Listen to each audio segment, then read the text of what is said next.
Our beloved Boss Mike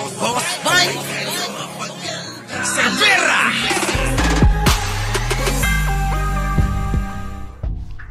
Hinamon ng tagapagsalita ni House Speaker Martin Romualdez na si dating Surigao del Norte Representative Robert Ace Barbers, si Dasmariñas City Cavite Representative Francis Kiko Barzaga na ilabas na ang kanyang ebidensya laban sa lider ng Kamara.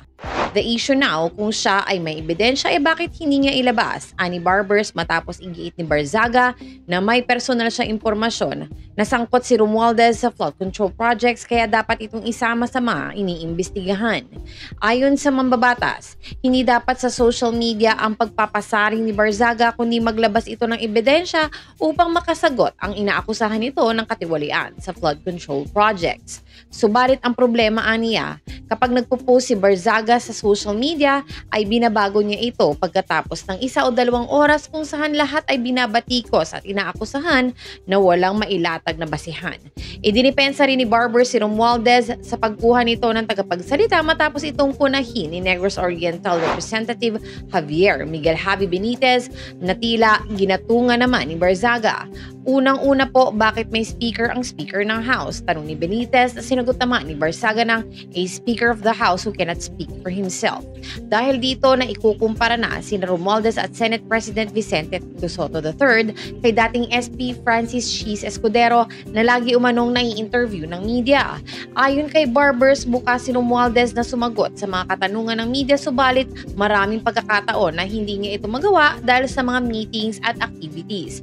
Si Benitez ay anak ni Bacolod Representative Albi Benitez na isa sa mga matunog na kandidato sa speakership bago magbukas ang 20th Congress noong July habang si Barzaga ay anak ni dating Congressman at National Unity Party President Elpidio P. D. Barzaga. Hindi rin naniniwala si Barbers na mapapalitan si Romualdez dahil nasa kanya ang suporta ng 90% members ng Kamara. Magpa-file ng ethics complaint ang ilang mababatas laban kay Cavite 4th District Representative Kiko Barzaga. Para yan sa may iba't ibang misbehavior o hindi tamang pag-aasal, kabilang ang pagkanta habang nagsesesyon ang Kamara at pangangampanya umano para maging House Speaker.